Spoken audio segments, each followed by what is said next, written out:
ओम शिवपुराणाय नमो नमः। ओम हिमवान का भगवान शिव के पास लग्न पत्रिका भेजना, विवाह के लिए आवश्यक सामान जुटाना, मंगलाचार का आरंभ करना, उनका निमंत्रण पाकर पर्वतों और नदियों का दिव्य रूप में आना, पूरी की सजावट तथा विश्वकर्मा द्वारा दिव्य मंडप एवं देवताओं के निवास के लिए दिव्य लोकों का निर्माण करवाना। नारद जी ने पूछा, ताता महाप्राज्ञ प्रभु, आप कृपा पूर्वक यह बतलाइए कि सप्तऋषियों के चले जाने पर हिमाचल ने क्या किया। ब्रह्मा जी ने कहा, मुनीश्वर, अरुंधति सहित उन सप्तऋषियों के चले जाने पर हिमा ने जो कार्य किया वो तुम्हें बता रहा हूँ। सप्तऋषियों के जाने के बाद आपने मेरु आदि भाई बंधुओं को आमंत्रित करके पुत्र और पत्नी सहित महामनुष्य गिरिराज हिमवान बड़े हर्ष का अनुभव करने लगे। तदनंतर ऋषियों की आज्ञा के अनुसार हिमवान ने अपने पुरोहित गर्ग जी से बड़ी प्रसन्नता के साथ लग्न पत्रिका लिखवाई। उस पत्रिका को उन्होंने भगवान शिव के पास भेजा। पर्वतराज के बहुत से आत्मीय जन प्रसन्नता से नाना प्रकार की सामग्रियां लेकर वहां गए। कैलाश पर भगवान शिव के समीप पहुंचकर उन लोगों ने शिव को तिलक लगाया और वो लग्न पत्र उनके हाथ में दिया। वहाँ भगवान शिव ने उन सब का यथा योग्य विशेष सत्कार किया। फिर वे सब लोग प्रसन्नचित्त हो शैलराज के पास लौट आए। महेश्वर के द्वारा विशेष सम्मानित होकर बड़े हर्ष के साथ लौटे हुए उन लोगों को देखकर हिमवान के हृदय में अत्यंत हर्ष हुआ।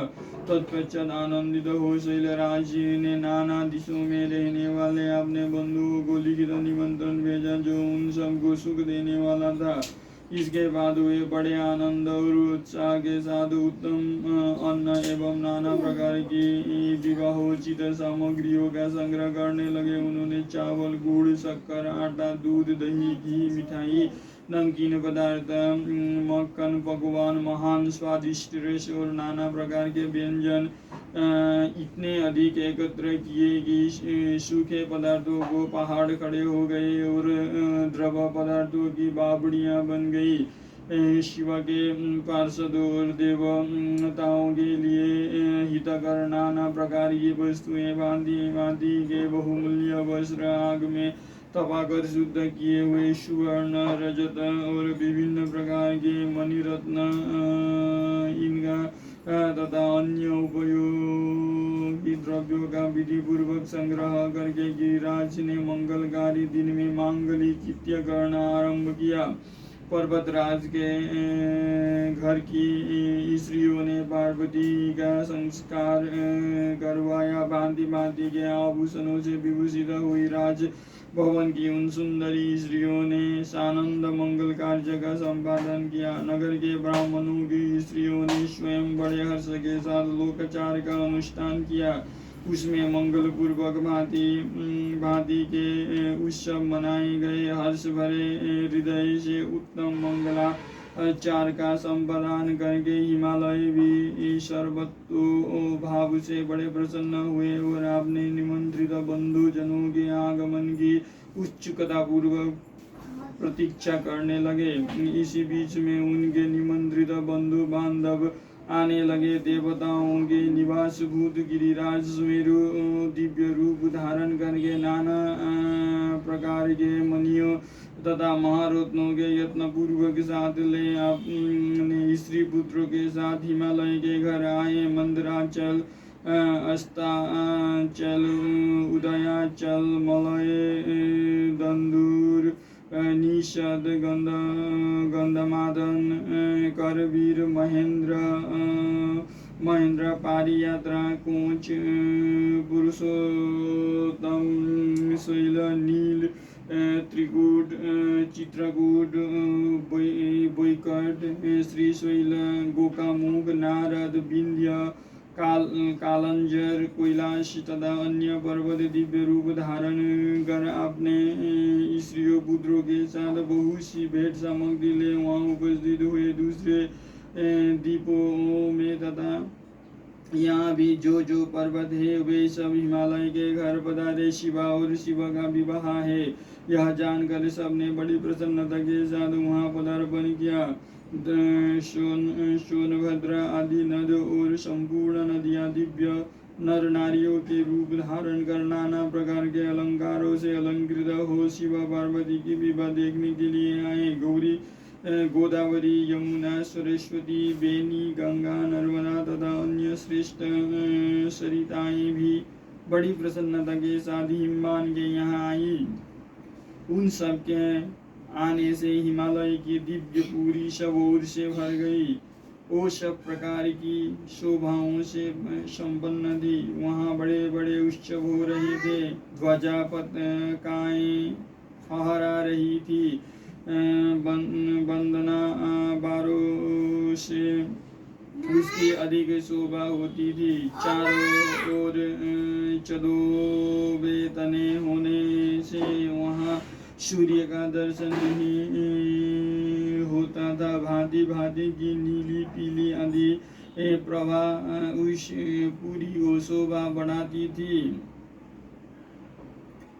हिमालय ने भी बड़ी प्रसन्नता के साथ अपने यहाँ पधारे हुए सभी स्त्री पुरुषों का यथा योग्य आदर सत्कार किया और सबको अलग अलग सुंदर स्थानों में ठहराया। अनेक उपयुक्त सामग्री देकर सबको पूर्ण संतुष्टि किया। मुनि श्रेष्ठ तदनंतर शैलराज हिमवान ने प्रसन्न हो महान उत्सव से परिपूर्ण अपने नगर को विचित्र रीति से सजाना आरंभ किया। सड़कों को झाड़ बुहार कर उन पर छिड़काव कराए। उन्हें बहुमूल्य साधनों से सुसज्जित एवं शोभित किया। प्रत्येक घर के दरवाजे पर केले आदि मांगलिक वृक्ष लगवाए और उन्हें मांगलिक द्रव्यों से संयुक्त किया। आंगन को केले के खंभों से सजाया। रेशम की डोरों में आम के पल्लव बांधकर बंधन बारे बनवाई और उन्हें उन शंखों के चारों ओर लगवा दिया। मालती के फूलों की मालाएं उस आंगन के सब ओर लटका दी गई। सुंदर तोरणों से वो आंगन का भाग अत्यंत प्रकाशमान जान पड़ता था। चारों दिशाओं में मंगल सूचक शुभ द्रव्य रखे गए थे जो उस प्रांगण की शोभा बढ़ा रहे थे। इसी प्रकार अत्यंत प्रसन्नता से भरे हुए गिरिराज हिमवान ने महान प्रभावशाली गर्ग मुनि को आगे करके अपनी पुत्री के लिए प्रस्तुत करने योग्य सारा उत्तम मंगल कार्य संपन्न किया। उन्होंने विश्वकर्मा को बुलाकर आदर पूर्वक एक मंडप बनाया जिसका विस्तार बहुत अधिक था। वेदी आदि के कारण वो मंडप बहुत मनोहर जान पड़ता था। देवर से वो मंडप कोई योजन विस्तृत था। उनके शोभ लक्षणों से युक्त तथा नाना प्रकार के आश्चर्यों से परिपूर्ण था। वो स्थावर और जंगम सभी वस्तुएं कृत्रिम बनी थी परंतु असली वस्तुओं के समान प्रतीत होती थी। उस मंडप की मनोहारिता बढ़ गई थी। और ऐसी अद्भुत वस्तुएं थी जो उस मंडप का सर्वस्व जान पड़ती थी। नाना प्रकार की निराली वस्तुओं का चमत्कार वहाँ छा रहा था। वहाँ की स्थावर वस्तुओं से जंगम और जंगम वस्तुओं से स्थावर पराजित हो रहे थे। अर्थात वे एक दूसरे के बढ़कर शोभाशाली और चमत्कार पूर्ण दिखाई देते थे। उस मंडल की स्थल भूमि जल से पराजित हो रही थी। अर्थात चतुर से चतुर मनुष्य भी यह नहीं जान पाते थे कि इसमें कहाँ जल है और कहाँ स्थल।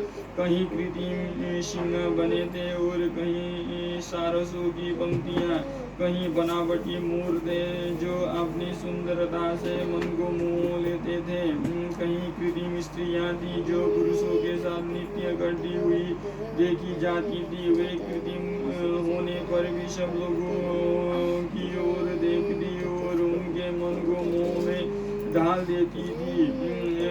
उसी विधि से मनोहर द्वारपाल बने थे जो स्थावर होने पर भी जंगमों के समान जान पड़ते थे। वे अपने स्थानों से धनुष उठाकर उन्हें खींचते देखे जाते थे। द्वार प्रकृति महालक्ष्मी खड़ी थी जिनकी रचना अद्भुत थी और समस्त शुभ लक्षणों से संयुक्त दिखाई देती थी।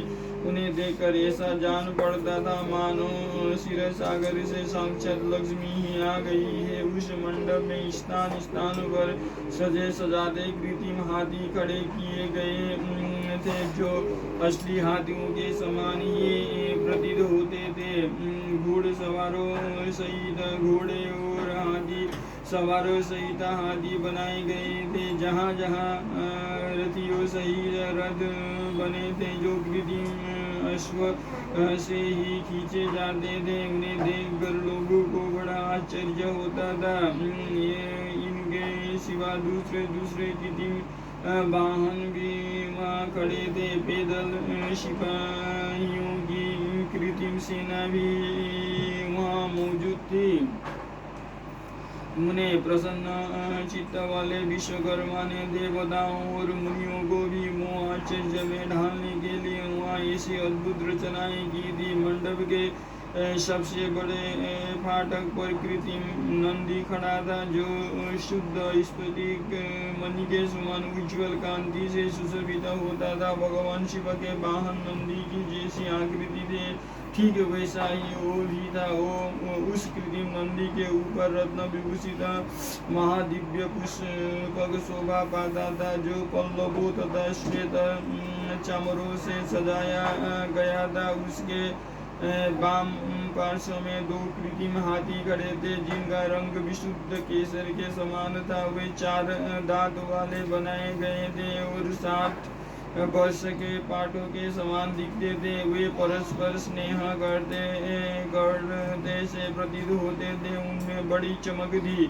इसी प्रकार सूर्य के समान अत्यंत प्रकाशमान 2 दिव्य अश्व भी विश्वकर्मा ने बनाए थे जो चवर से अलंकृत और दिव्य आभूषणों से विभूषित थे। श्रेष्ठ रत्नमय आभूषणों से संपन्न कवचधारी लोकपाल तथा संपूर्ण देवता भी वहाँ विश्वकर्मा द्वारा रचे गए थे जो ठीक उन्हीं लोकपालों और देवताओं से मिलते जुलते थे। इसी तरह भृगु आदि समस्त तपोधन ऋषि अन्य उपदेवता और सिद्ध भी उनके द्वारा वहाँ निर्मित हुए थे। गरुड़ आदि समस्त पार्षदों से युक्त भगवान विष्णु का कृत्रिम विग्रह भी विश्वकर्मा ने बनाया था जिसका स्वरूप साक्षात श्री हरि के समान ही आश्चर्यजनक था। नारद उसी प्रकार पुत्रों वेदों और सिद्धों से घिरे हुए मुझ ब्रह्मा की भी प्रतिमा वहाँ बनाई गई थी जैसे मेरे समान ही वैदिक सूक्तों का पाठ कर रही थी। ऐरावत हाथी पर चढ़े हुए देवराज इंद्र भी वहाँ दल बल के साथ खड़े थे। वे भी कृत्रिम ही बनाए गए थे और परिपूर्ण चंद्रमा के समान प्रकाशित होते थे। देवेश बहुत कहने से क्या लाभ। हिमाचल से प्रेरित हुए विश्वकर्मा ने वहाँ शीघ्र ही संपूर्ण देव समाज के कृत्रिम विग्रहों का निर्माण कर लिया था। इस प्रकार उन्होंने दिव्य मंडप की रचना की थी। वो मंडप उनके आश्चर्यों से युक्त महान तथा देवताओं को भी मोह लेने वाला था। तदनंतर गिरिराज हिमवान की आज्ञा से परम बुद्धिमान विश्वकर्मा ने देवता आदि के निवास के लिए उन अनेक कृत्रिम लोकों का भी यत्न पूर्वक निर्माण किया। उन्हीं लोकों में उन्होंने उन देवताओं के लिए अत्यंत तेजस्वी परम अद्भुत और सुखदायक बड़े बड़े दिव्य मंचों सिंहासनों की रचना की। इसी तरह उन्होंने मुझ स्वयंभू ब्रह्मा के निवास के लिए क्षण भर में अद्भुत सत्यलोक की रचना कर डाली जो उत्तम दीप्ति से उद्दीप्त हो रहा था। साथ ही भगवान विष्णु के लिए भी क्षण भर में दूसरे दिव्य वैकुंठ धाम का निर्माण कर दिया, जो परम उज्ज्वल तथा नाना प्रकार के आश्चर्यों से परिपूर्ण था। इसी तरह विश्वकर्मा ने देवराज इंद्र के लिए भी दिव्य, अद्भुत, उत्तम एवं समस्त ऐश्वर्य से संपन्न गृह की रचना की। अन्य लोकपालों के लिए भी उन्होंने प्रसन्नता पूर्वक बड़े सुंदर, दिव्य, अद्भुत एवं बड़े बड़े भवन बनाए। फिर क्रमश समस्त देवताओं के लिए भी उन्होंने क्रमश विचित्र गृहों का निर्माण किया। परम बुद्धिमान विश्वकर्मा को भगवान शंकर का महान बल प्राप्त था, इसलिए उन्होंने शिव के संतोष के लिए क्षण भर में इन सब वस्तुओं की रचना कर डाली। तदनंतर उसी प्रकार भगवान शंकर के लिए भी उन्होंने एक शोभाशाली गृह का निर्माण किया, जो शिवा के चिन्ह से युक्त तथा शिवलोक पर दिव्य भवन के समान ही अनुपम था। श्रेष्ठ देवताओं ने उसकी भूरी भूरी प्रशंसा की थी। वो परम उज्ज्वल, महान, प्रभा पुंज से उद्भासित, उत्तम और अद्भुत था। विश्वकर्मा ने भगवान शिव की प्रसन्नता के लिए वहाँ ऐसी अद्भुत रचना की थी, जो परम उज्ज्वल होने के साथ ही साक्षात महादेव जी को भी आश्चर्य में ढालने वाली थी। इस प्रकार यह सारा लौकिक व्यवहार करके हिमाचल बड़ी प्रसन्नता के साथ भगवान शंभु के शुभ गमन की प्रतीक्षा करने लगे। देवर से हिमालय का यह सारा आनंददायक वृत्तांत मैंने तुमसे कह सुनाया। अब और क्या सुनना चाहते हो? ओम नमः शिवाय।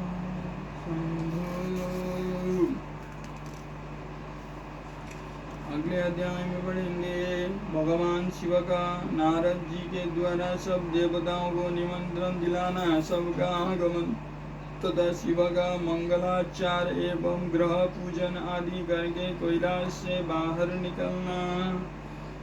ओम